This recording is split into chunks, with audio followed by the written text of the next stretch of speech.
Hello everyone. In our previous lecture, we had covered about the industries type and infrastructures. Now we will have a discussion over the urban infrastructure. Thereafter, the industrial corridor India have and the problems facing by the Indian industries. Okay, so let's start. First is urban infrastructure. Before understanding the urban infrastructure, let's understand the difference between the urban and rural. Okay, there is two persons, 1 and 2, and if you have to find out who living in the rural and who living in the urban areas, then how will you do it? So the simple answer is you have to find out what type of economic activities,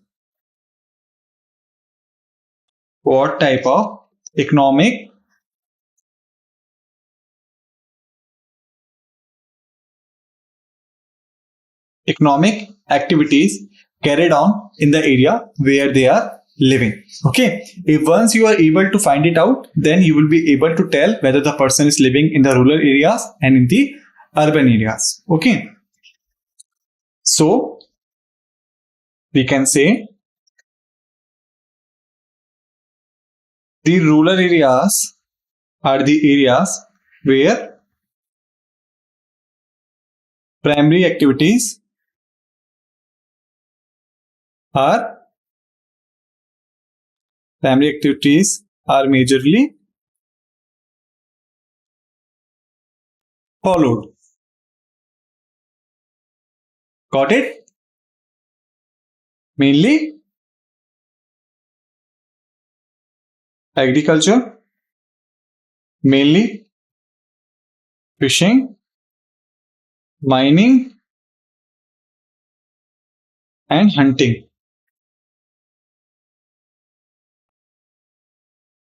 If these type of activities practiced in the area, then it is known as the rural areas. Got it?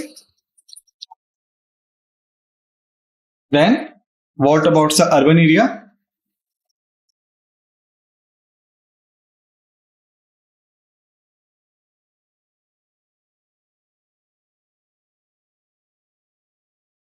If any activity of manufacturing and services. What do you mean by manufacturing and services? We had a discussion over it in our previous lecture. Basically, let me give you an example here. Manufacturing is basically factories where raw material converting into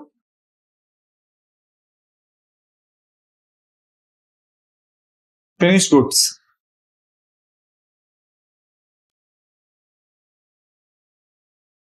Okay. Similarly, services is an area where professional knowledge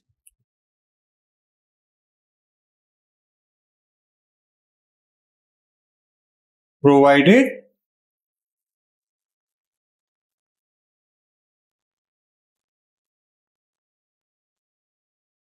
in exchange of fees.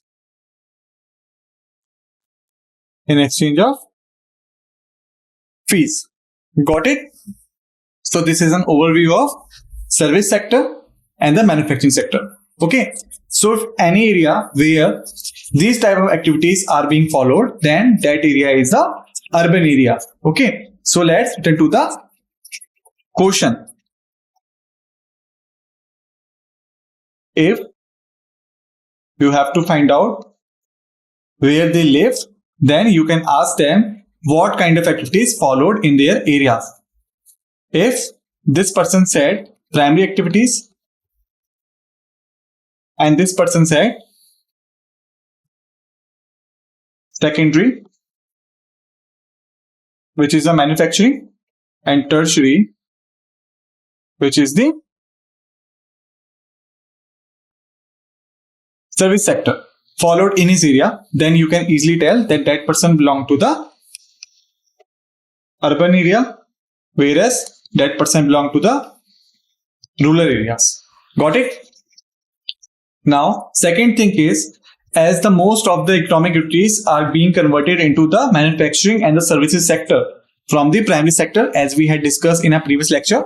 So we are taking the form of urbanization at rapid rate. Okay. So there is an increasing emphasis on developing urban infrastructure, like developing housing for the people who will live there, developing water supply, developing electricity, and also for the transportation. Got it? So these are some kind of amenities which are required to provided in the urban areas. Okay.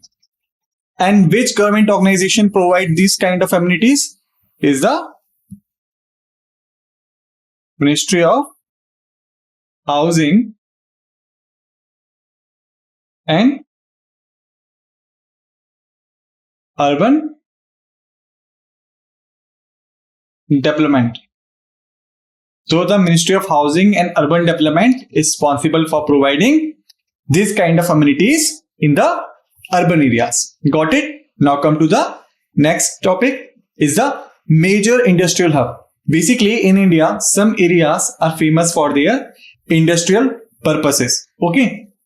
So what we did after independence, when we will focus on the conversion of primary to manufacturing. Primary to manufacturing. Okay. So there we required a huge progress in conversion from primary to manufacturing. And then we had a choice whether we require to develop industries in any area or in every area of the country. It is a first option to develop industries in every area of the country, which required huge investments and was the time taken process.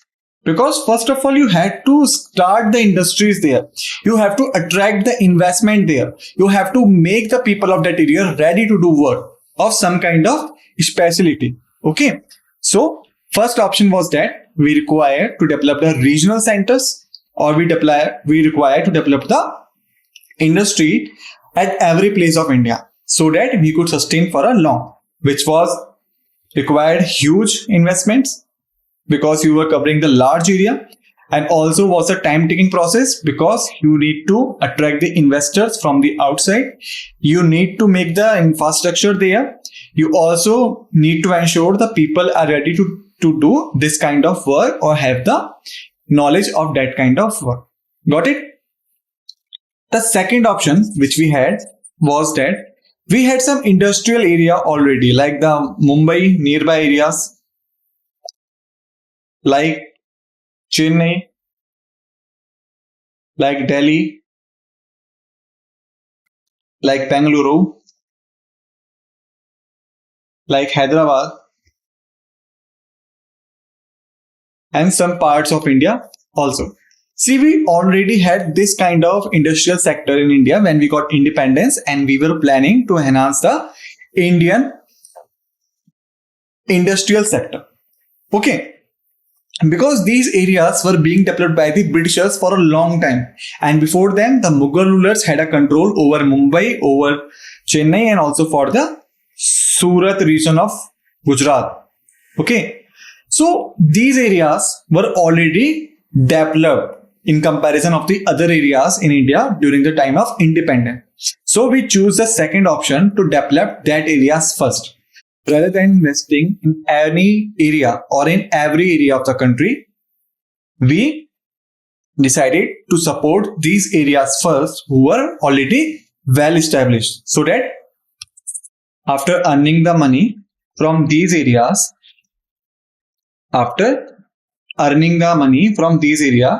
we could invest that money in the other areas as well, so that every area will get a chance to get developed and that will be a sustainable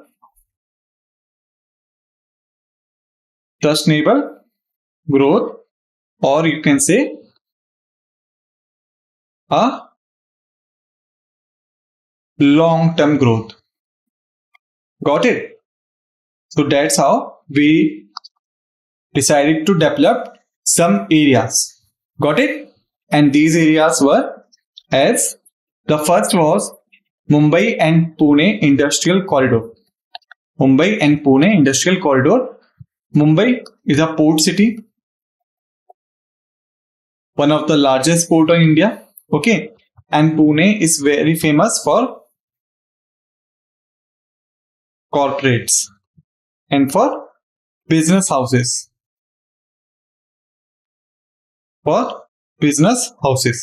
So, first of all, we developed infrastructure to connect these two cities, or to make an industrial corridor between Mumbai and Pune.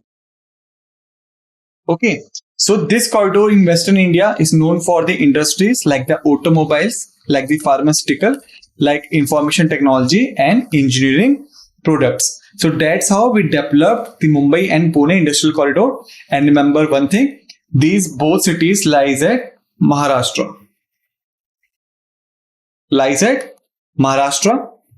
And Mumbai, also known as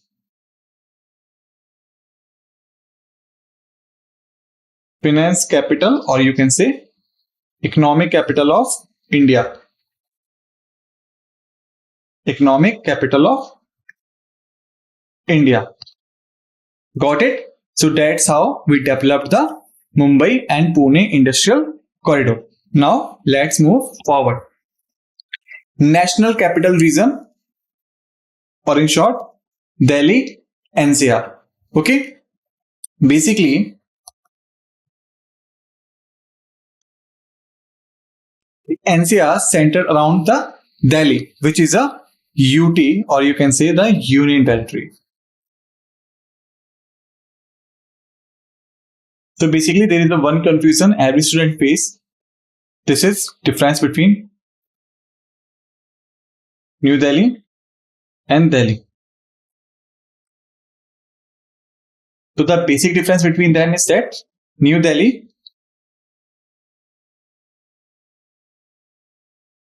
is a capital of India, whereas Delhi is a UT, or the Union Territory, divided into North, South, East and West part. So if the question asks you what is the capital of India, then your answer should be New Delhi, not Delhi, because Delhi is the Union Territory, where New Delhi is the capital. Got it? Now come to our topic, is that NCR, National Capital Region, basically. So what is the NCR? Basically, if it is a Delhi, it is surrounded by Uttar Pradesh, surrounded by Haryana, surrounded by Rajasthan.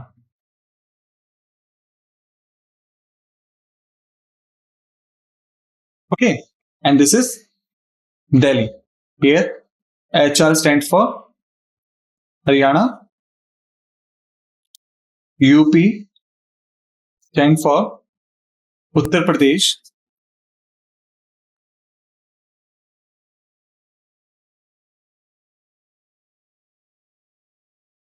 D stands for Delhi, RJ stands for Rajasthan. Okay, so these areas surrounded the Delhi, which was the Union Territory.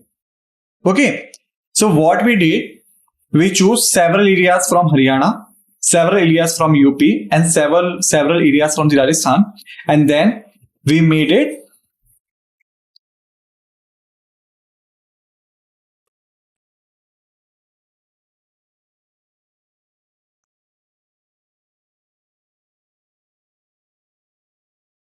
We made it National Capital Region. Okay, and National Capital Region is centered around the Delhi, as I have told you, and major hub for IT. IT stands for here. IT stands for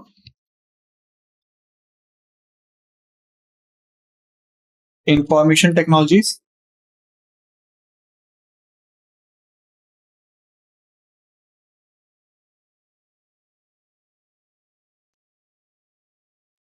Comprising all the digital services you are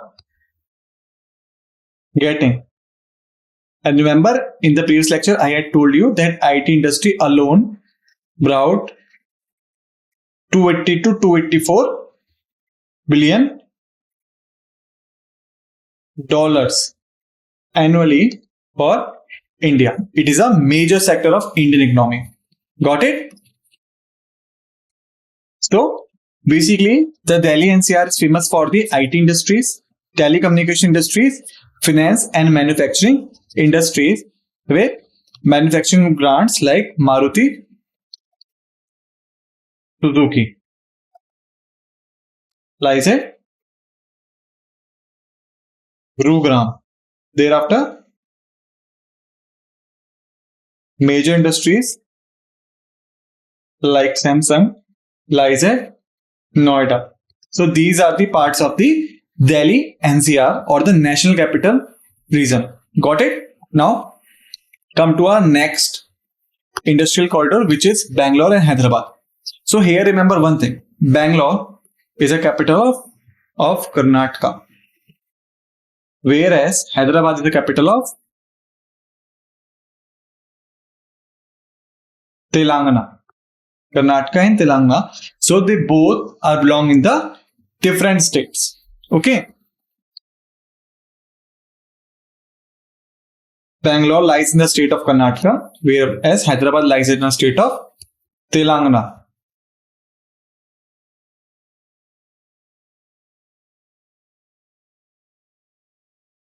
Telangana, it lies at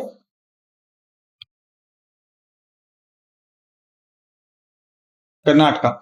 So they both lies at different states, but because of their economic activities, we merge them through Bangalore and Hyderabad economic corridor or through Bangalore and Hyderabad commercial corridors, like made the infrastructures like this, the residential buildings and the commercial and office buildings.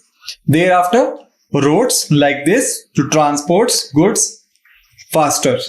Okay. And Bangalore and Hyderabad both are very famous for IT, information technologies and software technologies. Okay. That's why they are called Silicon Valley of India. Basically, Silicon Valley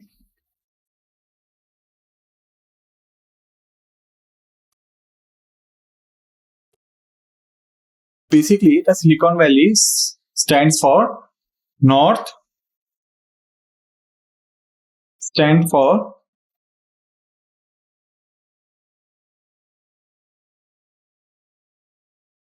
California region of United States of America, which is very famous for high-tech information technologies and software services.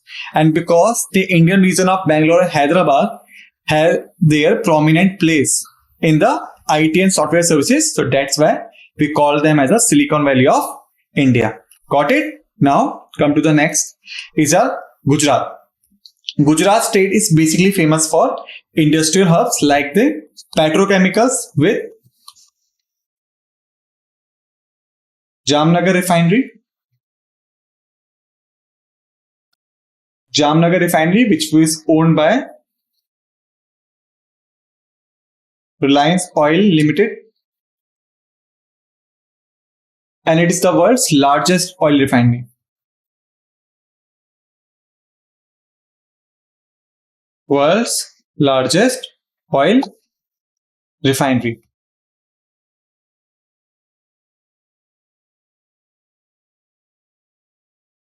Okay.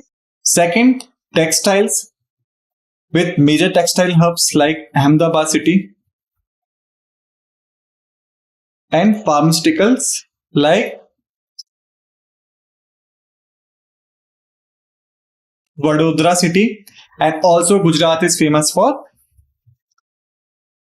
diamond manufacturing or diamond cutting, the city like Surat. Got it?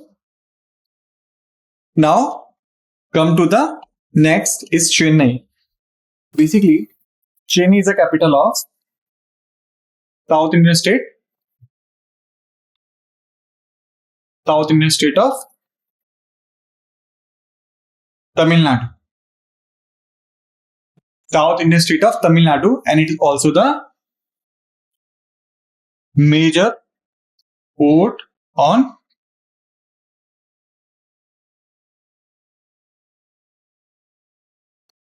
eastern coast. Chennai is a major industrial sector known for automobiles manufacturing, electronics, and software services. Okay, it is a capital of South Indian state Tamil Nadu and major port on the eastern coast. So here we have finished about the industrial corridors. Now let's begin with the challenges in industries and infrastructure. Number one is inadequate infrastructure. Despite improvements, there is still a need to upgrade and expand infrastructure to keep pace with economic growth. As I have told you, then first we were focusing only on the established industrial corridors. Like we have discussed, Mumbai, Pune, Delhi NCR, Hyderabad and Bangalore, Gujarat, Chennai. These are some of the already established industrial corridors.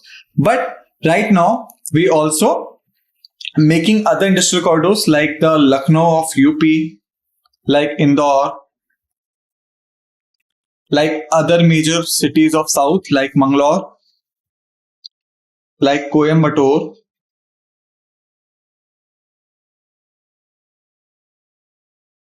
and other cities as well. So now we are focusing on other cities, and due to this, we now focusing industrial development or the infrastructure development, which is inadequate or insufficient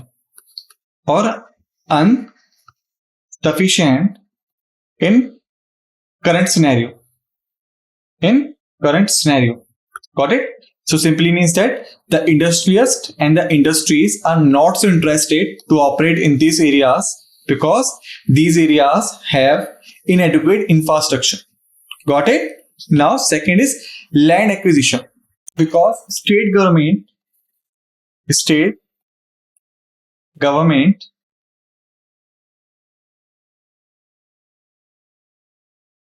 has power over land acquisitions. Suppose if this is a person who wants to establish some plant, then he has to take a permission of state government, and the state government will provide him the land, electricity, and other facilities required to perform industrial activities. Okay, but what generally happen? The land acquisition laws are different by state to state. Suppose state A has liberal policy in land acquisition, so the state B will have moderate policy, and the state C will have strict policy. It's just an example. Okay, so mostly the people who wants to do some industrial activities focus on the liberal ones.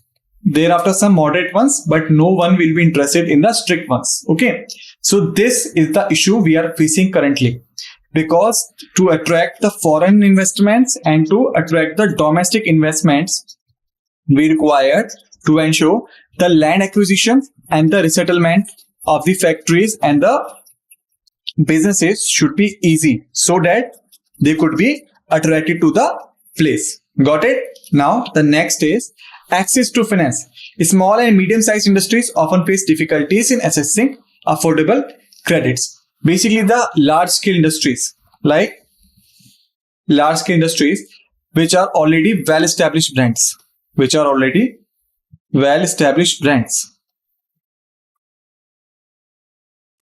They could counter inflation, shortage of raw material, good salary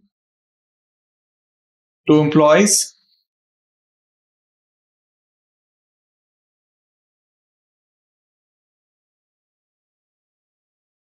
thereafter cost of production,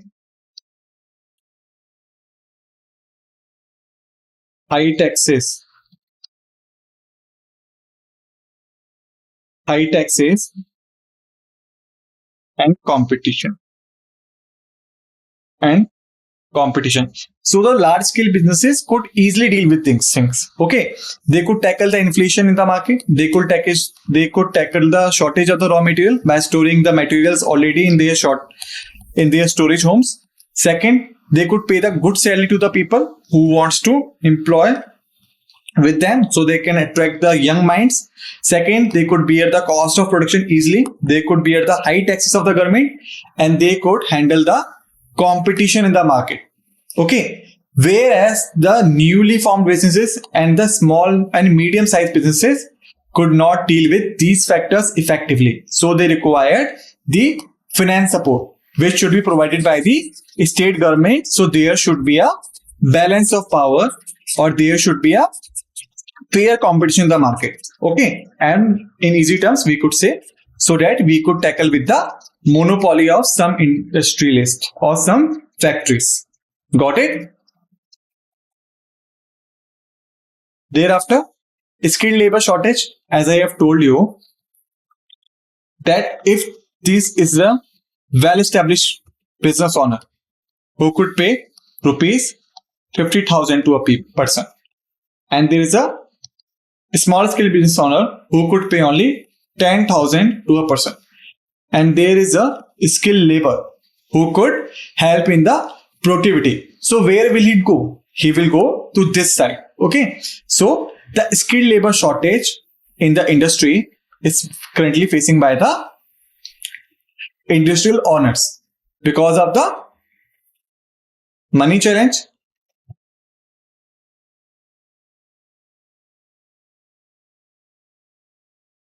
and second of the supply shortage.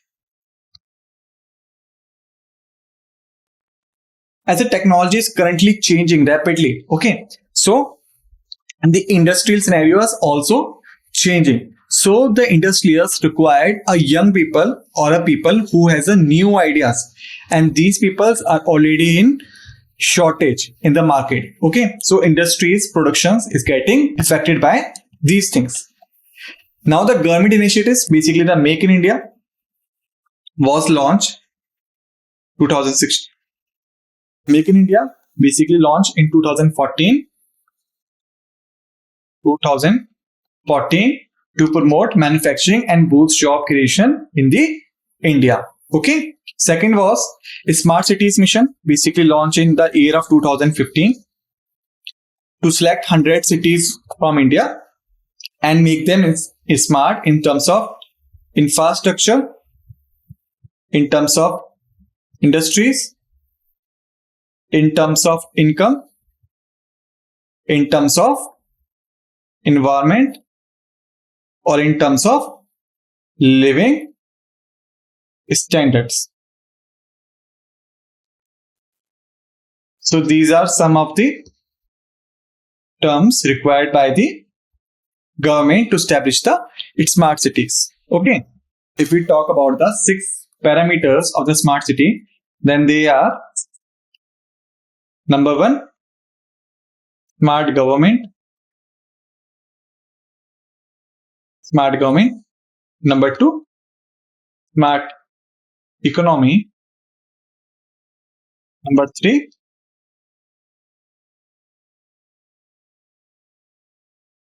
smart environment. Number 4, smart living. Number 5, smart mobility. And number 6, smart people. So they are the 6 parameters to decide whether city is smart or not. Okay. So here we have finished about several topics today. In our next lecture, we will start with the art and culture. Till then, thank you.